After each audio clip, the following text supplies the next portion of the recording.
with any M car, you have to do a 0 to 60 test, and that's exactly what we're going to do right now to see the performance of the car. I do have the 1 foot rollout set on to see if that makes a difference compared to the setting for off. Let's take a look.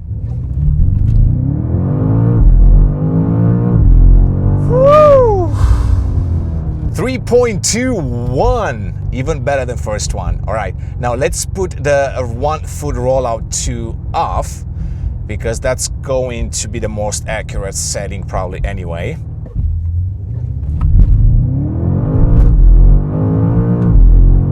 Whew, my God, this car is ridiculous fast. So that's the difference that you see on some of the YouTube videos where some people manage to do 3.2. It's because of the 1 foot rollout setting in the GPS box. So yes, this car is fast. Despite being quite heavy and being criticized for being heavy, the M5 can deliver because it does have a lot of power, a lot of torque, and thanks to the iDrive system, it does put that power down properly. All right, so now let's continue driving and see what this car really means to as a daily driver. Okay, so let's start the journey with the new BMW M5. This is a long-term press car from BMW of North America. I'll have it for a few months. So you might see different bits and pieces within this review, different outfits, because it's going to be filmed at different times. The idea is to have a long-term car to see what it means to live with the new M5. At some point today, I'll stop and we'll talk about the design of the car, but I want to go straight into the driving review because this is probably the most important thing when it comes to the new G90 M5. Let's address the elephant in the room, literally, and that's the weight. The car has been criticized quite a bit even before it came out because BMW mentioned the weight and everybody was focusing on the weight. And then of course we took it to the track, which didn't help because we weren't enthusiastic about the performance of the M5, not on its own, but in the context of the F90 M5 competition or even the F90 M5, the base version. The question is this: will you feel the weight if you daily drive this car? Will the weight play a role in the daily driving experience? So let's start with highway driving and daily driving. First off, the car comes with a few driving assistant features, which makes the ride a little bit more comfortable overall. It does not have the full level 2+ that we see in high-end BMWs like the iX or the i7, but it does have the hands-free feature, which can be activated via the steering wheel, which will give you about, let's see, maybe 10 seconds at a time of self-drive. There are times when I do miss maybe the level 2+ functionality, which gives you full hands-free, but this is an M car and this is a car that's supposed to be driven, not for the car to drive you. By now, you do know that this car, it's a plug-in hybrid. So it has a V8 4.4-liter twin-turbo S68, and that's paired with an electric motor, and that's going to give you 717 horsepower, which is roughly about 100 horsepower more than the previous M5, and 737 pounds-feet of torque, which is exactly 1,000 Newton-meters of torque. If you get in the M-Drivers package, the top speed goes from 155 to 190 miles per hour. The power is sent to all 4 wheels via an 8-speed automatic from ZF, and honestly, that is one of the best transmissions on the market today. It comes with different driving modes, so that's a change compared to the previous generation. You have a hybrid mode, there is an electric mode, and there is an e-control mode. Hybrid mode, self-explanatory, same thing for electric. Also, at some point, we're gonna do a hyper-mile EV test to see if we can beat the EPA-rated 28 miles. And then you have the e-control, which, according to the screen, hybrid operation to condition the drive for maximum driving performance. So let's say that you know you're gonna hit some twists, you're gonna hit the track maybe, then you can use that mode to get the drivetrain ready for maximum performance. This car, the 2025, comes with a 7.4 kilowatts charging capability, which will give you 0 to 100% charging time of around 3.5 hours. But there was an update actually recently to the M5 sedan, because the M5 Touring already had that capability to do 11 kilowatts of level 2 charging, and I'm assuming that's probably going to cut down the 0 to 100 times maybe by 20 to 30 minutes, if that. You can still recharge the battery pack by simply using the V8 engine. And that's exactly what I did with my car. I have the M2 buttons set up for highest performance. So essentially everything is set up to Sport and Sport Plus. And if you're using that mode, then as you drive the car, you will slowly recharge the battery pack. So if you don't want to deal with a charging station, you don't have to. Actually, I have 4 miles right now. I started around 1 or 2 miles just a few minutes ago, and you can see how quickly it actually recharges the battery. Now, what I like about this car is that you can configure it quite a bit. Not only you have these 3 different driving modes, and of course the car will start in hybrid mode, but you can also configure the M1 button for highway driving, which I like the car to be a little bit more compliant over surfaces like that. So I have that set up to the most comfortable setting when it comes to the suspension, steering, and the drivetrain. Now, if you're in the mood for some twists, might as well set up that M2 for the highest setting, but that will come with a trade-off because like right there, the suspension, it's a lot harsher, a lot stiffer than in the comfort mode. The car comes with the rear axle steering, which I absolutely love, especially in a car of this size, because it makes city driving a lot more comfortable. It's a lot easier to park the car and maneuver the car. But at the same time, if you go at higher speeds, it will adjust the driving behavior of this M5 to keep it more planted on the road, to be able to have some fun through some corners. I got lucky on this car and I have the Michelin PS5S tires, which I like a little bit more than the Pirelli P0s or the Hankooks. I've had a chance to ride on the Hankooks, I think a couple of times during a press trip, and I found it to be quite noisy, not ideal. I definitely love the Michelin PS5S in this car.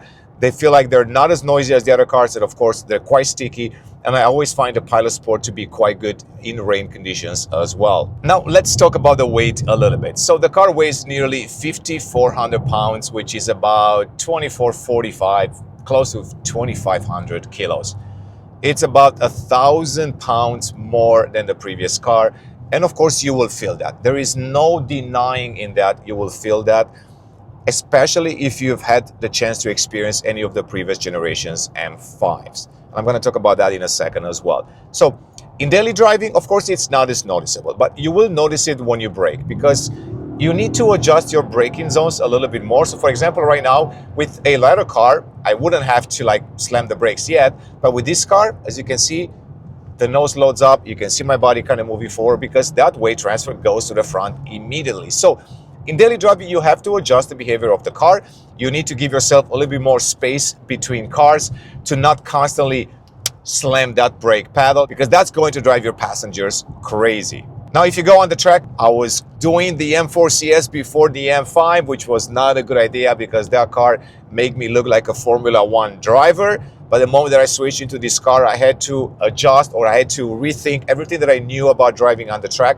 Because yes, this car, it was a beast on the track. I mean, it was going through corners with no problems. I was doing almost 300 kph on straight lines. But the braking was the issue, because once again, you need to adjust the braking zones with this car because it's quite heavy. So when you're cornering quite hard, you could hear also the tires screeching. You could almost see the rubber flying off those tires. But then again, how many people or how many of us would actually take the M5 to the track? Sure, we would love to boast that this M5, it's a track weapon, but in fact, this car was not meant to be that. And this brings me back to the point of weight. In most driving situations, the weight does not matter. I would say in my case, about 90% of the time, I didn't feel like I was driving a very heavy car. If you're new to the M5, I can say confidently that you won't have an issue with the weight. Yes, there will be people picking on you. Yes, you will read plenty of comments online or on social media. Maybe stay off those. And a lot of people would say, yes, it's a heavy M5. Yes, it's that. But in all truth, this car has changed quite a bit. This is not the M5 that we know. BMW M knew exactly what they were doing when they decided to go with a plug-in hybrid drivetrain, because it's unavoidable. You will get a heavier car because of that battery pack. Why did they go with a plug-in hybrid? Well, in my opinion, which hasn't been confirmed yet, I think one, they had to justify the drivetrain in the BMW XM. They also had to justify the drivetrain in the racing car, the BMW M Hybrid V8 LMDH. And BMW is not known for building one drivetrain for one car only. As you can see today, they're sharing engines across the entire lineup. Sure, they could have gone the Porsche way, which has a different implementation of the hybrid technology, or they could have gone the 48-volt mild hybrid way that BMW uses in other cars, which would have given this car enough power to compensate for maybe a few pounds more than the F90 M5. And in my opinion, that would have been the right approach, because this car could have probably done 650 horsepower. I think the previous one did 617.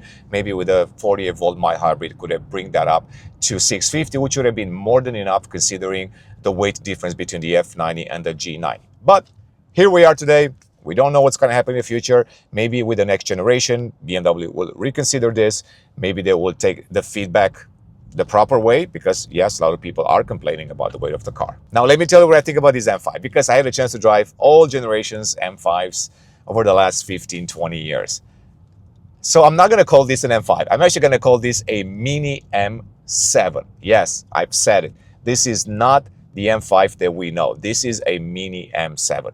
BMW has never built an M7, but I think they've just done it now, because this car feels more of a luxury business sports sedan, with the caveat that once in a while you can unleash that beast, like right there. Because any car that's 5,400 pounds and can do 3.5 seconds to 60, it's a beast of a car, no matter how you put it. So in my experience driving this car over the last few months, I feel like this is more of a mini M7 than an M5. It has some of the luxury features of a 7 Series. It has the size as well. And inside, you definitely feel like you're more in a luxury sedan than in a BMW sports car. And that's not a bad thing, because I'm assuming the customer base for the M5, it's a little bit different than what we've seen in the past. A lot of owners that I've talked to, actually I had a chance to talk to one owner today as I was filming the car. He was quite happy with his car being a daily driver, because he's not looking for that craziness of an M2 or an M3 or an M4. And for him, he felt like the car checks all the right boxes. Since I made a reference to the mini M7, let me talk about that a little bit more, because that's not a bad thing. Granted, this car, it's a revolutionary product compared to the F90. So of course, you are to expect to get something different in the car.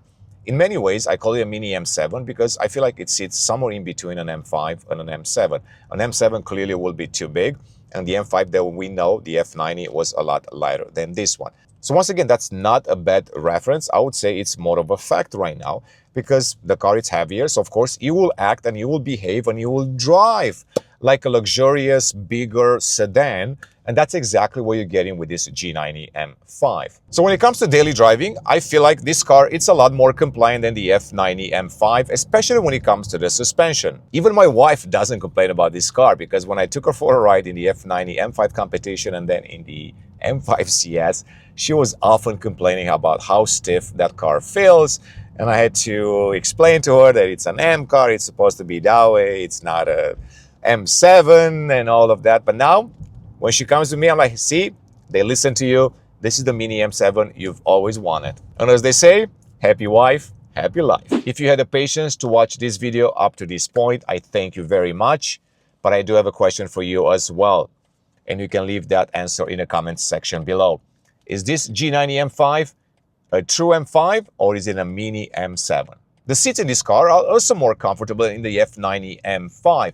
They provide really good back support and also side bolster support, but it comes with less adjustments. What I've also noticed compared to the F90 M5 is the fact that the sport mode in this car, it's a lot more aggressive, but at the same time, the comfort mode, it's a lot more comfortable than the F90 M5 competition. I feel like the comfort mode strikes a balanced feel.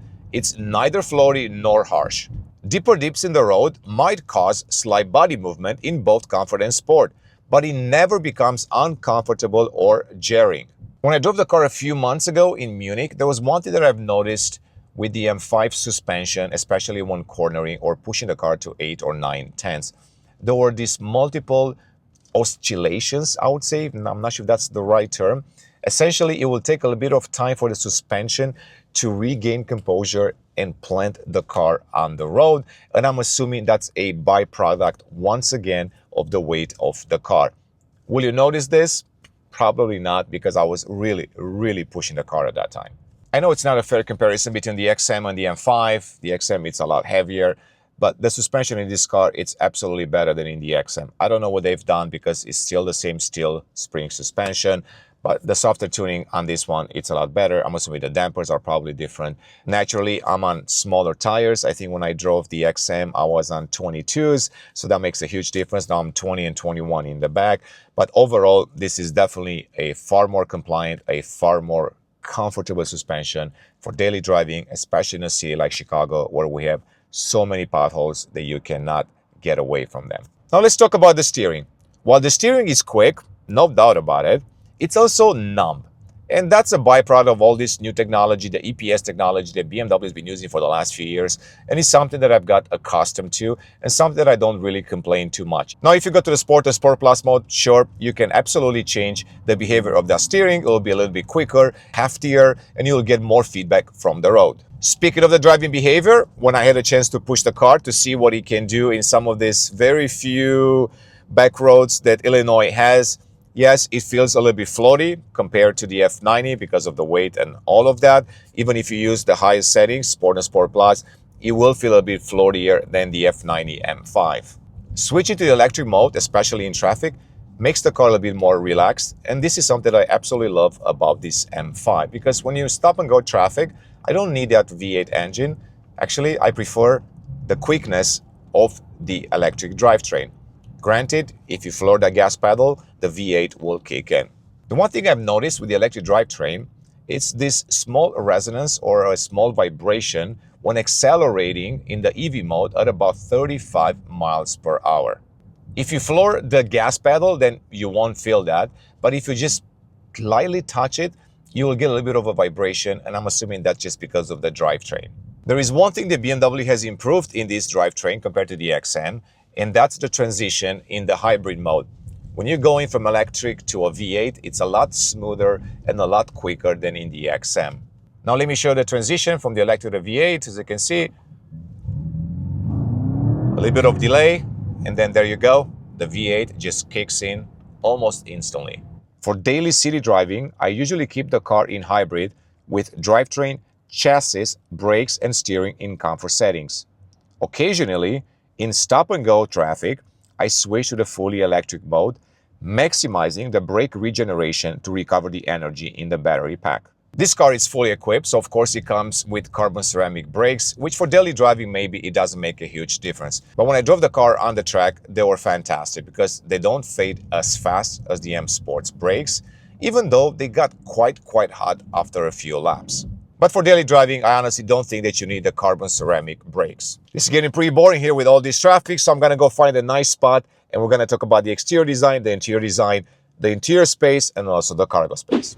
I've talked about the design of the M5 quite a bit in the past, but naturally, if you're new to the channel, might as well go into the details one more time. So we're gonna start with the front end. The M5, it's based on the G65 series, so naturally, it will have a lot of design cues from that car. Let's start at the front end. The car has been criticized quite a bit when it came out, and granted, because it was a huge departure from the F90 M5. That car was known for having this very long silhouette, very round shapes, and quite pleasant to the eye. Now this one, it's quite aggressive, and you'll see that especially when it's coming from behind. First off, you have this new kidney grille, which is half open, half closed. This piano black right there houses a lot of sensors needed for the new driving assistant features. And you have a huge gap right there on both sides to cool that V8 engine. The lower part of the front fascia is probably the most controversial one on the car. A lot of people were complaining about this, that looks too much of a transformer, of a Lego car, but honestly, it looks quite good in real life. You have these really large air openings, once again, needed for the cooling, and then you have this very aggressive overall front bumper. The headlights are not really a huge departure from the typical BMW design language. You have two bulbs inside, and then you have these LEDs slanted, which gives that duality that BMW likes to talk about in their cars. Granted, someone could argue that the entire front fascia it's a little bit too much. You might be right, but keep this in mind. This car, it's an M5, so it needs to look more aggressive than the base 5 series. The hood also stays true to this new design language, and that's reflected in the design. You have two creases that connect the other edges of the hood with the other edge of the kidney grille right there, and then you have this center crease which starts a little bit wider and then it narrows down and it flows into this notch right there. From the side, the BMW M5 aims to show the same aggressiveness as at the front,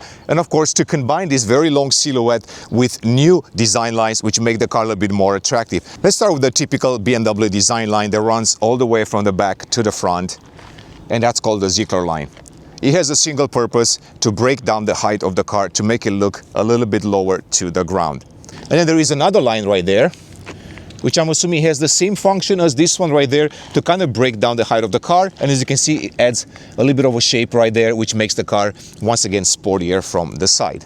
One thing that I love on BMW is it's really dual tone that you get on these new wheels, and the design, it's absolutely stunning. If there is one thing that BMW knows how to do well, are wheels, and that's proof right there. This particular car from BMW USA has the carbon fiber package, so therefore you're getting carbon fiber mirror caps, you're getting a carbon fiber roof, and also in the back you will see the spoiler as well. There is carbon fiber trim inside, and I'm going to show you that in a second.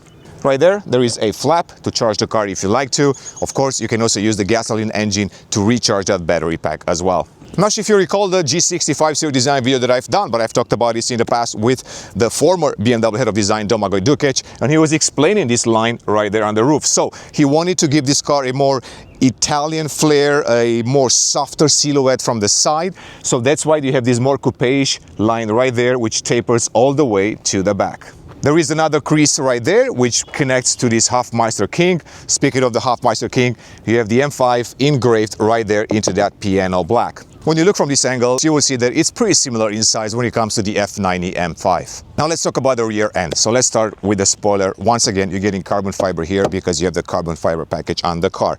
Taillights, brand new, based on the G65 series once again. Same thing, that this duality, kind of the L shape that BMW likes to have on their cars, they wrap around the rear end quite a bit. You have these two LED bars inside, which actually look quite good at nighttime. BMW also decided to update their M5 logo. So this one comes with your typical M colors, black right there, and then the silver contour, which actually looks a little bit more premium, more luxurious than before. Now let's talk about this diffuser, because this has been quite controversial as well, just as the front bumper. It's got this very aggressive one that sticks out quite a bit to hide the very large pipes. It splits in the middle, same as the one in the front, and I'm assuming there is that line that runs all the way across through the hood, through the kidney grille, onto the bumper, because BMW likes to have that perfect symmetry. It's an M5, so it's gotta have quad pipes. And these exhaust pipes, they're actually quite big, and it doesn't sound too bad either. Space-wise, as you can see, I have quite a few things in there. Some WeatherTech floor mats that I need to install. I have a soccer bag right there. Just came from a soccer game, excuse my t-shirt. And you can also fit plenty of bags in there if you like. You can definitely have a couple of check bags for the airline and maybe a smaller carry-on as well. You can fold down the seats and you'll get some additional space. So honestly, even though the battery pack takes a little bit of space, it's actually pretty decent space if you like to use this car as a road trip car, or if you like to pack it with your kids' things. The more I shoot the car, the more I start to appreciate the lines on the car. They definitely stand out. Even today as I was filming this, a lot of people stopped by to ask me what kind of car is this, because it looked quite good, especially with this view, especially with this color and this very bold look. Sure, could a BMW gone the same route as the F90 M5 and make it a little bit more roundish and kind of a small evolution of that car? Definitely. But once again, they're always trying to look forward. They're always trying to come up with new things, whether we like it or not. So once again, I am not an expert when it comes to design. I've learned quite a few from the designers. So all I can do is kind of to explain some of these features, and it really comes down to you if you like it or not. If you see this car from behind, when you come from behind on this car, I promise you, it will absolutely stand out on the road. Okay, now let's talk about the design of the car when it comes to the interior, because this has been a little bit controversial as well. So first off, it's your typical G65 series, no surprise there, but it does get a few things that are unique for the M5. So let's start with that. You have this steering wheel with the flat bottom, quite beefy, M stitching all around, 12 o'clock red marker M1 and M2 buttons, and these paddle shifters painted in piano black. These seats are probably my favorite thing in the car.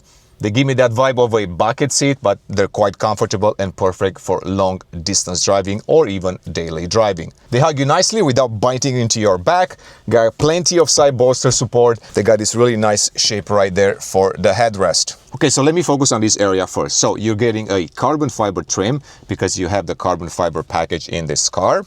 You're also getting this interaction bar right there, which runs all the way across through the dashboard and onto the door. You can change the color of that if you'd like. It's got the same screens in all the new BMWs, so this very large, I mentioned that 2 screens connected together, and this one is operated by iDrive 8.5, which finally, I would say it's refined. It works quite well. You can use a lot of voice commands. There is no lag. So when it comes to iDrive 8.5 and 9, for now, I definitely like this one more. Let's talk about this. I'm happy that BMW still offers the iDrive controller. Thank you, BMW. I wish you keep this in all the cars. Unfortunately, it's going away in many. There is one thing that I do miss though, and that's the gear shifter. Not only it looked cool, but I loved resting my hand on it, and I just wish BMW kept that in this car. What I don't like in this interior, it's the piano black. I mean, I've talked about this ever since I saw the car for the first time in a closed room over a year ago, and I said, okay, we need to move away, BMW and other OEMs, from this piano black. It looks fantastic when the car is new, don't get me wrong. It looks luxurious, it looks premium, it's actually pretty high quality, but you're getting a lot of micro scratches, and that's one thing that you will notice. As much as you try to babysit this car or any other car, you will absolutely notice the micro scratches quite fast after you take delivery of the car. So honestly, I feel like BMW could have done a little bit better when it comes to the interior of this car. It's not bad, it still looks luxurious, but there's these little fine touches that would have made this car a lot more premium, a lot more luxurious, considering it's an expensive car. So BMW, maybe we change this when it comes to the facelift, because I know there will be quite a few changes. Also, when you look on the door panel, you will notice that these switches and buttons could be also a little bit of a higher quality. It's got this plastic that it's not as bad as in the BMW X3, for example, but I expected the M5 to have a little bit more quality when it comes to that. When I first saw the car, I was not a fan of these haptic touches right there on the door, but now I got used to them. They actually work quite well, and I have no issue with them, honestly. Either they were actually physical buttons or that, doesn't make a huge difference. They just work. In case you're wondering, I'm 6'2", I'm about 178, 180 pounds. Of course, I can fit in here nicely. There is plenty of elbow room right there on both sides. Once again, BMW likes to kind of scoop a little bit into the door so you can rest your hand and have a lot more side room. So no concerns from that perspective. And as you can see, there is plenty of headroom as well. I can definitely raise up the seat if I would like to. With that being said, now let's go into the back seat and see how much room I have there. Okay, now let me show you the rear space in the BMW M5. So once again, I adjusted the seat to my driving position. I'm 6'2" tall, as I said, 190. And as you can see, there isn't a lot of room. The seats have these scoops in there, so you can kind of push your knees into that, but there isn't a lot of room. So because the battery pack, it's in the floor of the car, it will take a little bit of the space from the rear seating. And you can see right here, even my knees are quite raised up. So once again, not great, but that's the byproduct of that battery pack of the plug-in drivetrain. And essentially, you are suffering a little bit when it comes to rear space. You can see the bench, it's angled a little bit because it has to give you some additional headroom because of that coupe-ish roofline that I mentioned. Not the best, not the worst, I would say, but even if you travel with 3 people, maybe a smaller one in the middle, you should be okay over long distances. 2 people, absolutely no problem. And once again, plenty of elbow room right there. It's got that scoop in the door, which helps quite a bit. So you have this armrest right there, 2 cup holders, as you'd expect, plenty of USB-Cs, 2 in the front, 2 in the back, and of course you can control your own temperature from this panel as well. So this was a quick review of the interior design of the BMW M5. Now let's go for a drive. Let's try the turn radius on this car on a 2-lane street. Let's see if I can make it in one piece. Full lock, turning in. Will I clear it? Will I clear it? And it did. Not bad, actually. So that rear axle steering helps quite a bit. So this is why I recommend getting the rear axle steering, not only because it helps quite a bit with the daily driving aspect of the car, but it also helps quite a bit at high speeds. It keeps the car planted on the road, and it helps you be a little bit faster through corners. I've talked about the iDrive 8.5 briefly. Let me give you some examples. Hey BMW, I'm cold. Sure, I will increase the temperature. So as you can see, it's quite responsive right now. In the past, it would either not understand my voice or my accent, or there will be a lag in between the time I issue that command and the time we'll execute that command. But right now, it's actually quite responsive. Hey BMW, I'm warm. Okay, I'm lowering the temperature. Let me know if it gets too cold for you. As you can see, quite responsive. Let's try one more. Hey BMW, open the windows. Okay. Now let me show you what the car cannot do yet. Hey BMW, roll up the windows. The windows cannot be closed by voice control. Do you want to know why? Because of regulations. So overall, iDrive 8.5, it's quite refined right now. I'm still not a fan of touchscreens because you can see here, I'm tall, I have long arms, yet even if I do this, the ergonomics are not great. So when I want to change something, I constantly have to do this and I don't like it. I don't like to take my eyes off the road. So I still don't think that having touchscreens in the car, it's the best solution for us. I was recently in a Rolls-Royce and I love the fact that there were so many buttons and switches. I mean, I counted about 30 of them in the cabin and I was a happy camper. Now let me tell you about some of the things that I don't like about the M5. So let's start first off with the sound. I am not an audiophile, but even I could tell that the sound in the F90 M5 was actually better than in this car. I mean, this one has the Bowers and Wilkins and it's supposed to be a very high-end audio system. But to me, the sound in the F90, it's actually better. I had a chance recently to experience that in one of my friend's cars, and I like that system a little bit more than Bowers and Wilkins. I'm not sure why, because the iX and the 7 Series, the i7, they have a fantastic Bowers and Wilkins system, so I'm not sure if this is a downgrade compared to that one. Next thing that I wish BMW would have done better, make the gas tank just a little bit bigger. I often find myself having to stop to fill up the car, even though it's quite efficient. We're going to talk about that as well. But I feel like they could have added maybe a couple more gallons to the gas tank. They probably didn't do it because of the weight. Next thing on the list of annoyances, especially when it comes to winter in Chicago, there is no remote start-stop. I know it's market specific. I know not all the markets have that capability due to regulations. But in the US, and especially if you live in a city like Chicago where it's cold, that remote start-stop, it's a godsend. So I wish BMW would have done that. It's a luxury Mini M7, so you would expect to come with all the whistles and bells. But there is one that's missing, and that's the comfort access for the rear doors. I'm so used to going to the rear door and just trying to open it immediately without using the remote. And unfortunately, every time I go there, it does not open.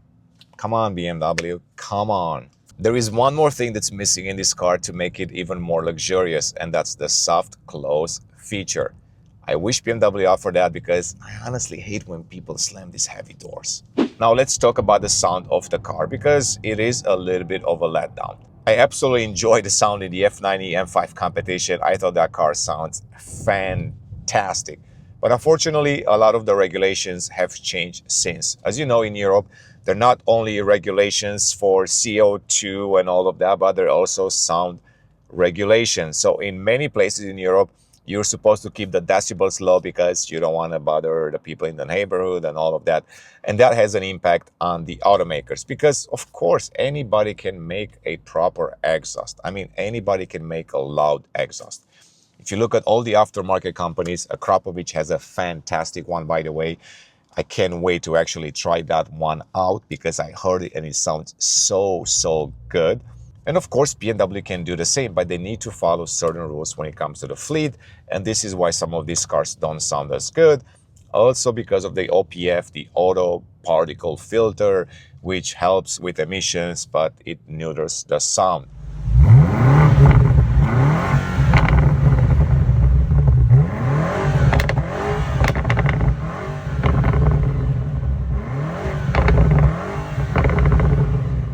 If you're inside the car, you won't notice a difference because you have this active sound, fake sound, synthetic sound, however you want to call it. So as soon as you have the car into the Sport Plus mode, you will get this sound in the cabin and it actually sounds pretty good. But from the outside, yes, you will be a little bit disappointed with the sound. You're still getting those pops and bangs, which can sound also artificial at times. So now let's take a look underneath the BMW M5 G90 and see what we have there. So let's start at the front. As you can see, immediately you have this huge brace right here. And I'll explain in a second why. You can see one at the front. You can see it goes from here right there. It's quite thick also. So that's one right there. Of course, you can see the typical steel suspension. It doesn't have the air suspension, it's an M car, and you can see it right there. You can also see the thick pipes right there. We're gonna take a look in the back as well. You see another plate right there which holds the battery. And the one thing that you'll notice also in this car, it's the fact that the floor, it's quite flat, and that's because of the battery pack that comes with the G90 M5. It's a plug-in hybrid. And you can see one there on both sides. Now if you go to the back, you will notice some additional braces right here.